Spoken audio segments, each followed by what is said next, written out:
Hello, everyone. Welcome and happy holidays. This is USA Global TV and Radio, and I am Dr. JACALYN KERBECK, the president and founder of our network, where we celebrate elevated listening.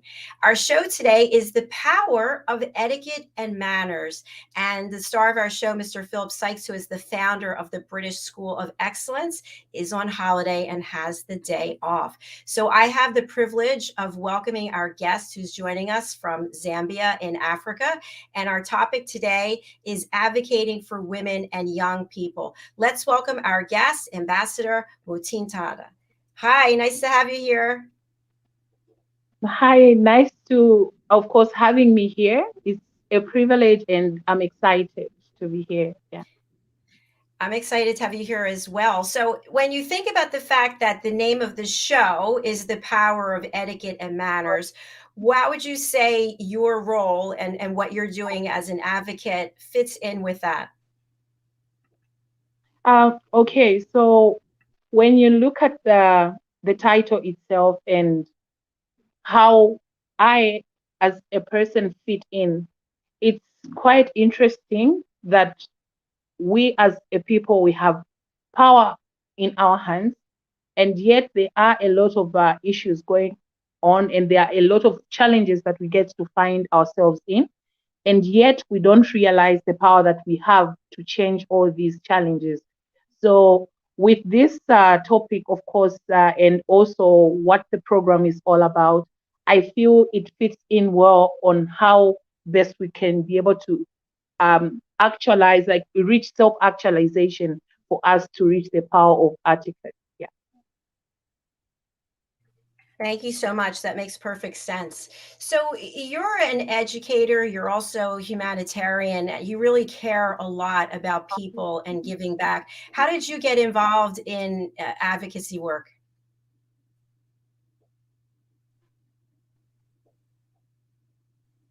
I think I've always liked humanitarian work from just a tender age, because I had a privilege in school to to kind of meet different people who used to come for different co-curricular activities in school, who used to do the same thing. From there, I was so interested in what they were doing, but then actively, I think I ended up becoming a professional humanitarian worker, and also uh, somebody that is interested in advocacy and all these other issues when I was in the university. Because even there, we had certain privileges of meeting different people coming for career talks. And that's where I took it so seriously. Um, by the way, the same university where I was actually doing a bachelor's in education, of course, arts with education. So it kind of blended so well, because at that time I knew I was going to deal with young people, I was going to deal with women. But the side of dealing with women came strongly um, after I graduated and then got a certain training with, of course, Action Aid. They gave us a training which was, of course, in activism. Then that's where I got so much interested in the things that I do now. Yeah. I really applaud you for the work that you're doing because at least in my experience, what I found since starting this platform is that around the world, people are not all living the same type of life. And there are a lot of people who don't have a voice, that they desperately want to share what's going on with them. They want to help other people. And you are using your voice, and you're using it in such a fabulous way that I really want to congratulate you for that. Thank you very much for that. Thank you. You are welcome. So, as a human rights defender and as an advocate, what are some of the things that you have learned in these roles of helping other people? Um, One of the first things that I did was to first of all get to know myself, because in advocacy, it's not just because I'm passionate about something and I go out there to do it. It's about studying, first of all, the areas on which and what topic you would want to do and why you are doing it. So I realized, firstly, I have to know myself, to check if I have, of course, self esteem and confidence to stand in front of people and advocate for something that I feel it's going to help another person, or it's going to maybe inspire somebody. So that's one of the things I learned, first of all, knowing who I am and knowing my identity as a person. And later on, I realized that the lives that we have, the privileges that we have, it might be here in Africa, it might be in the US and Europe, they are different privileges, and but most one common thing that we have are these different challenges and problems that these people who are marginalized in the community are facing. It might be here in Africa, but then even in Europe, I'm sure, even in the US, we have marginalized people. So what's the common thing and what's the common ground? It's pain. So if you look at different cultures in different continents, they have one similar challenge, and that's, of course, the challenge of pain. So that's where I realized that this whole maybe journey that I'm about to take is not just for Africa itself. It's about all. It's about humanity and everyone out there who's in need of being given a platform. So, and other than that, I learned the skill of being teachable, because when you are teachable, you learn to relearn. You actually also unlearn certain things, and you also learn certain things. So that flexibility is something that each and every person out there who would want to take advocacy seriously and who feels they are activists, they are supposed to be teachable at all costs, because like they say, education is a long life process. So that's something I learned about my, like, the work that I do. Yeah. Thanks so much for sharing that, Ambassador. They are really key and important learnings. We do have some comments from Archana in Mumbai, India. Greetings to all. Thank you so much for being with us today. We appreciate it. And also, women is a symbol of power and has capabilities to change the world. Absolutely. Thank you for sharing that. Ambassador, you mentioned pain, and there's been more and more focus about mental health issues, mental health awareness. And when people are in need of support, they're in need of help, advocating for them, even if they don't even know that you are advocating, right? People don't know who actually is out there promoting and supporting resources for them. It's a tremendous responsibility, and yet you've embraced it and taken it on. And I'm wondering, how do you take care of yourself from a mental health perspective when you're seeing and advocating for people who are in so much pain? It's really not an easy issue, by the way. It's quite a critical path, I think, that I found myself at some point. But then what's so important is getting through that process and reaching at a point where you you reach a level of acceptance, whatever challenge that you are facing. And when you go through that process, that's the time you realize that you are stronger enough even to support somebody that is in a similar situation as you are. So, how do I take care of myself? For instance, keeping my mental health in check and also helping others as well. It's first thing, I feel I have a superpower that I think I was gifted from, just maybe I was born to accept an issue and forge ahead from there and find, for instance, if plan B or plan A doesn't work out, I need to sit and reflect and think what other ways I need to do that. And then I will come up with plan B. And I actually do that mostly when I'm asleep. I will start, first of all, meditating and reflecting on what path I should take. So it's really not an easy thing, but then it's worth it when you accept the situation that you are in. And once you get off that path, or maybe that journey, you pull through it, it's very easy now to talk to people or to speak to people and help them to get off that challenge that they are in. But it's very difficult to help somebody who doesn't want to be helped when they are in a certain predicament. They should accept, first of all, the situation that they are in. That's when they can be able to get help, like to be helped rather. So how is it, maybe how is that, can you work it out like that? you need to understand that as you are dealing with the mental health issues, you are also helping yourself one way, because each and every day we learn from different experiences. So how I help myself is by understanding somebody's pain, the same thing we call empathy, but at the same time also see that I'm benefiting from there by strengthening myself and knowing that everybody goes through whatever challenge, whatever pain. And the most important thing for you to become a survivor, for you to win whatever battle you are facing, is you accept and come off it. And at the end of the day, help somebody out there. It's so wonderful to see that the person that you tried to help or has come off and is stronger from there. That's the most important thing that one can ever achieve in life, is to see someone happy because of the strength that you put in and the help you try to render them. Yeah. That is brilliant. Absolutely. And that really falls under everything that etiquette and manners represent, is showing that kindness, that respect, and going out of your comfort zone and ego to your heart to actually help change the life of someone else. So once again, thank you so much for doing that.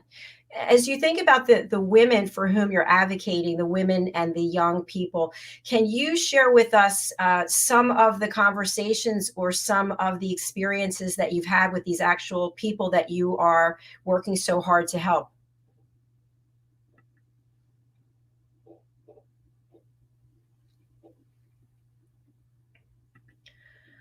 Looks like Ambassador might be frozen there. I think we will take a quick commercial break, and hopefully she will get back onto the Wi-Fi. All right, let's take a look at some of our sponsorships, and we'll be right back. Thank you. Kapayapaan, kapayapaan, kapayapaan. Diane Floyd Bame's A Song of Peace tells the story of a young lad named Tommy, whose fervent wish for peace on earth touches the hearts of his friends and family, spreads to his community, and eventually unites the whole world around making his dream of peace a reality for everyone. Sit down with the children in your life and share Tommy's amazing story of love and hope. Sing your own song of peace and invite the children to join you. Tommy's tale is more than just a story. It's a movement, and everyone's warmly welcome to take part. Kapayapaan, kapayapaan, kapayapaan.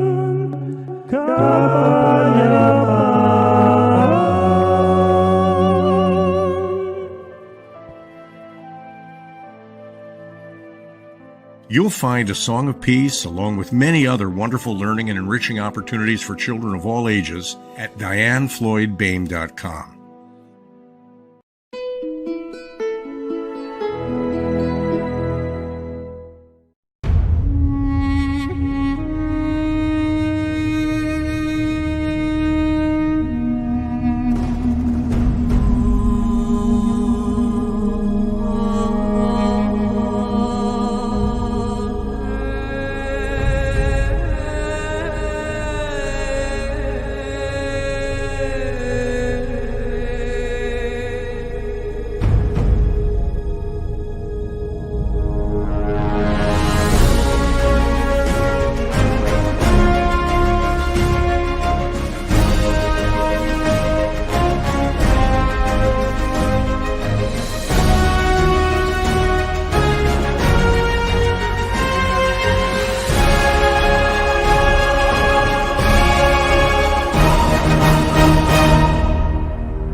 What you give me is just not enough. I need a love to take me higher and higher and higher.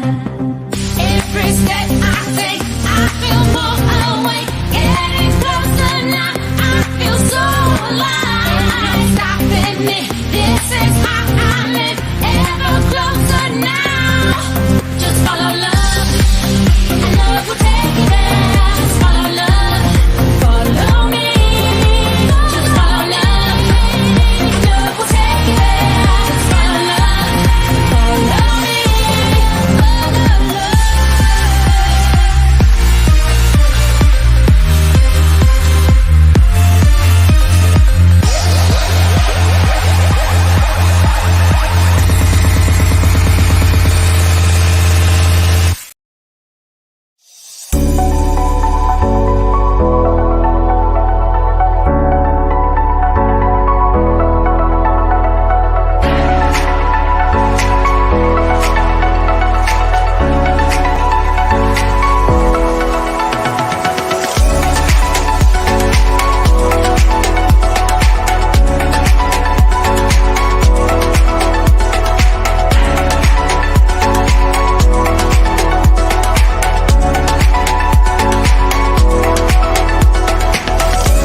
everyone, and welcome back to USA Global TV and Radio. I want to thank our sponsors, Diane Floyd-Boehm, who's one of our team members here, and also Dr. Madeline Chan, who is another one of our team members, and she is my vocal coach. And we do a lot of work together in the areas of listening. We have a whole selection of courses, so educational courses on the power of listening. Our show today is The Power of Etiquette and Manners, and our guest is back with us from Zambia, Africa. Let's welcome the ambassador back to the show. Hi there. Hi. It's actually good to get back to the platform. I had a fallout there, I think network issues, but I'm okay.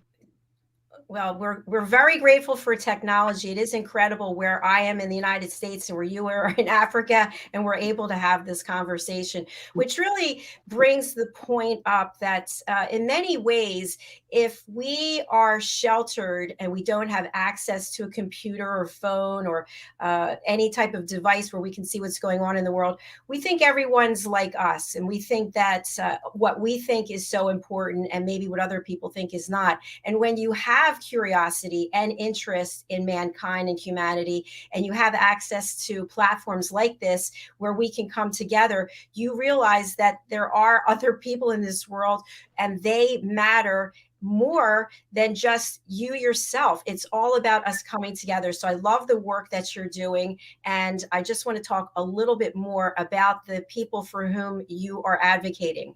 So you're advocating for women and for young people.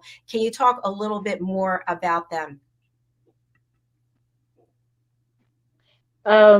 Yeah, it's quite very interesting that we have a platform like this one that brings different people from all sorts of cultures together. And mostly when we speak about women and young people, social media is a very powerful tool. Of course, it helped us even during COVID, where we saw the world shutting down and everybody, they were passing through different things. But in social media, internet kept them going. So it's really interesting on how we need to look at social media to be a very powerful tool. And of course, we are miles apart, but yet we can sit here and talk about how best we can help the world in terms of advocating for women. So for me, I looked at it, I think my passion grew more during the COVID period on how best I could use internet to speak about issues that really matter, mostly for young people and also for women. So there is actually a coming conference called the Least Developed Countries Conference. That's a period like we are going to speak about challenges and issues that we are facing as, of course, like coming from a developing country. So having social media and everybody, of course, here, both all the marginalized, those including people with disability, women and young people, it's actually a plus that we're going to be getting the statistics of everyone, despite where they come from. At least we can have a good number of people airing out their issues and then speaking them on that biggest platform. Of course, it's a global platform. Of course, the LDC5 coming through. So as a young person who's going to be there and who's going to speak about and tell the story of where I'm coming from and how we are working towards it, it's a plus also to be here at this platform to just speak about the challenges that young people are facing around the world, in Africa inclusive. Yeah. We wish you all the best with that speech. That's really a significant accomplishment. And when we think about young people across the world and the fact that for 2+ years, their life was dramatically changed and they were in isolation in many ways, maybe dependent on devices. There wasn't that social interaction. There wasn't the ability to go to school, et cetera. And then you put on top that they're in countries where they don't have a voice, where they don't have anyone who can bring them the resources that they need, basic human needs. I know we've interviewed several people who are running charities or they're running orphanages for young people, for children. They don't even have running water. And it's just heartbreaking to think they're walking 3 miles to get water, bringing it back on their head, and then the water has to be boiled. And if the people who are advocates for them weren't doing what they were doing, they wouldn't have a voice. So what have you found specifically as a result of the pandemic? Social media in some ways is really good, but then in other ways it can bring on feelings of sadness or loneliness, or I'm not enough, or I don't have enough. What have you experienced? It's a very interesting question because the experience that has been there is really, for other people it can be traumatic because you are in a situation whereby, for instance, like for women, you see a lot of GBV issues coming through, and you see people coming to you, talk to you about their challenges of how they are living, and maybe you see a woman being beaten, others are suffering in terms of maybe they face femicide, which is the killing of women. We have different, like every day the cases of course the gender-based violence go up, and then these marginalized people, for instance people with disability, they want a platform also to come through and speak about their challenge. As for me, I feel you need, like I mentioned in the beginning, you need to be stronger first of all, and you need to realize, you need to undergo self-actualization first of all before undertaking that the journey of trying to be a voice to young people and other marginalized people in the community, because it can be traumatizing at some point, and you don't need to break down when you are there and you are trying to create a space where people are having, they should have a voice. You don't need to break down because you have an entire army of women and young people looking up to you, and then you break down from there, meaning you are no longer a strength and an example to the rest. So you need to undergo as in you need to undergo a self-actualization first of all before you go through that. And also, I tell people that every advocate out there is just somebody that will show you the way. But then you don't just need to leave it to that person. You need to join them in the fight in one way or the other. We as a people were created with different traits and with different personalities and with different strengths.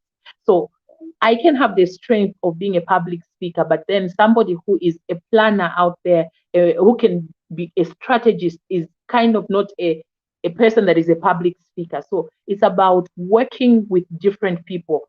So I advise, how I do it is by networking, because I believe in the power of numbers. I network with people and bring in all different expertise to come on board whenever I'm trying to do my work. That will help me to become stronger when I feel I'm at the bottom, or maybe I feel I'm at my lowest point. Yeah. Yeah, that's a great answer. Thank you. And I just want to share something with you and to get your thoughts. I'm an advocate for the Crohn's Colitis Foundation, and I hold a support group. And I always encourage patients to get involved with the mission, to become advocates, to participate in the events. But yet at the same time, I get a lot of blank stares or pushback because people don't feel they have the confidence that's needed. And it's not about even having confidence, it's just about saying yes and being part of the solution. How do we give people confidence so they can get involved with advocating? I feel it's about making them realize the power they have in them. So it's very difficult. It's very difficult to bring somebody who is actually maybe going through something and putting them there and say, get involved, because they are facing a different, they're at a different stage rather. But then how do we get them involved? It's by making them realize who they are. It's about realizing the power they hold and showing it to them that it is possible for them to join in the fight, to join in seeing a better world. And if they tend to look at it in that angle and they tend to realize their purpose, then believe me, they will be able to come through and support. And also, as they are joining in, you explain to them what advocacy is and who is a smart advocate. So as we are trying to recruit people to become advocates, we should be smart advocates. So as for people that might not really have an idea of what a smart advocate is, like there's that word, the smart word, the systematic, measurable, attainable, realistic, and time bound. So if you make somebody realize of who a smart advocate is, they will tend to join in and they will fight together with you. They will bring in whatever expertise that they have, and it won't be difficult for them. And the most difficult thing that, or maybe challenge that we try to we face as making people realize of maybe being part of advocacy is we are at that stage of where we want to make them be another person. For instance, we want to create a photocopy of another person. So you need to make them realize that they can be who they are. They should be who they are at the end of the day. Bring in anything that they feel is special and can help in the fight. They don't need to be like anybody else. Identity, self-identity kind of is very important in every advocacy issue. Yeah. Yes, definitely. I agree with you there. And I think also people are reluctant to get involved because they think someone else is doing it. For example, cleaning up the planet, sustainability. People are like, oh, let the next generations handle it. Advocating for women and young people. Oh, she's doing it. Why do I need to do it? We need to come together to support one another. And what I'm wondering is, how can our audience, whether they're watching now on the live or listening on the live or on the replay, it'll be out there forever. How can people support you and the work that you're doing? In terms of support, of course, people have got their different objectives that they are having in their, of course, maybe organizations, different institutions, and so on. But then how can they join in the fight or maybe in advocacy? They can support in different ways, of course, because of course the project needs running. It needs finances to run. So definitely in terms of finances, anybody that feels they could help out for us to reach out even to the marginalized in rural areas and also in our communities, definitely financial help would be a plus. And also in terms of I work with different young people who would want to learn certain skills, but then we have, of course, people that do businesses, and of course, the rest of young people and other women, they can't manage to pay that. So in terms of help, how they can help out is by maybe creating free mentorship spaces for these people to join in and maybe availing them to different opportunities also that could help out in making sure that the world becomes a better place. And also, like the platform that we are in right now, it would be very nice to see a number of women coming through also to be part of this platform that has been created, of course, by you and the rest of the team.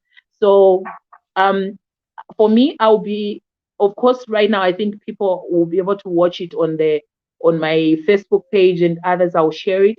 And of course, they will ask me on how best they could be part of the platform like this one. So it will just be me helping and telling them, say, okay, this is what I did for me to be there, and so on. So if there are a lot of people that have different platforms to help out, bring in different people who have issues and creating a platform for a voice to be raised, that would really, really help, and it will create a big support for everybody. Yeah. Thank you, Ambassador. And you mentioned if people want to make donations, how do they actually do that? Okay, so they can follow me, for instance, on Facebook page. I'll be able to put the details there, of course, on how they can reach me. So my Facebook page, of course, is Mutinta Masowe, is like AMB is for Ambassador Mutinta Masowe. That's the Facebook page. And on LinkedIn, I'm Mutinta Masowe on LinkedIn. And also on Twitter, Masowe MU there. So that's how they can reach me. Of course, if they would want to get details of how they can jump in and see. And also we have a Facebook page. It's called the Mcoversolution as well. That's an initiative that I created to give a space to young people and women to who would want to wish to be leaders and maybe learn different skills and also availing different opportunities. I mentor them as well and also expose them to different opportunities as well. So you can follow us. We are on Facebook. It's the Mcoversolution that is our Facebook page as well. Yeah. So I will attach on my platform. I think I will attach also the details of how they can reach me from there. Yeah. Excellent. And just to clarify, when you go to Facebook, if you are a Facebook user, you can reach out. It's AMB, like ambassador, AMB, and then her name. So you can also find, we are Facebook friends, so you can find her on my Facebook page as well. So thank you so much for being here and sharing your story. We'd love to have you come back after you give your speech, find out how it went and how we can continue to support the work that you're doing. Thank you very much for bringing me on the platform, and I appreciate, and I am excited to come back and just maybe review everything we've spoken about, and of course the upcoming events that we have in 2023. Otherwise, Happy New Year to everyone, and hope to see you next time. Thank you so much. Happy New Year to you as well. We look forward to welcoming you back, and keep going, keep staying strong, because you really are making a difference with the work you're doing. All right. Thank you so much. Thank you. Bye for now. All right. Thank you. Please do reach out and help with this advocacy work. It is so important. We have a schedule change for today. So normally fashion, travel, and fitness would be coming up after this, but we will instead have talking heads with our expert, Dr. Madeline Chan. Fashion, travel, fitness will return in January. And following that, we normally would have the United Kitchens, but that's going to be on later today. So next is talking heads with Dr. Madeline Chan. Then we have the Listening Mentor with Caroline Heward, then presenting Pet Psychic Amina with Pet Psychic Amina, and the United Kitchens with celebrity chef Ricky McKenna. Thank you again for being here, and hello to everyone at the British School of Excellence, Philip and Leanne, and all of the wonderful graduates of the Train the Trainer program. Please keep in mind, when it comes to manners and etiquette, some of us think that it's very posh, it's for the rich and famous. Etiquette and manners are for everyone. It starts with how you treat someone, treating people with kindness. If somebody does a wrong to you, that doesn't mean you have to wrong them back. Give them grace, give them forgiveness, and then move forward with your life, spreading good joy and positivity. Happy New Year to each and every one of you, and my heartfelt thanks for all of you who are following us, who are commenting, who are liking, who are spreading the word, and who are guests on our platform. We welcome you to come and share your story. It's so easy to sign up. Go over to our website, usaglobaltv.com. You'll see at the very top on the left-hand side, there's a tab called Book Your Session. Just click on that, scroll down the page, and you'll see the shows that we offer, the show graphics. They're actually on 2 pages because there's so many. Find one that resonates with you, your mission, the work that you're doing. Click on that, find a date that works for you, and register. All the time zones are in Eastern time. So if you are in GMT, for example, you would add 5 hours. If you're in CET, you would add 6 hours, and so on. And that concludes our show for the day. Thank you again. We will be back shortly with Dr. Chan and her presentation on talking heads. See you all again soon. Thank you.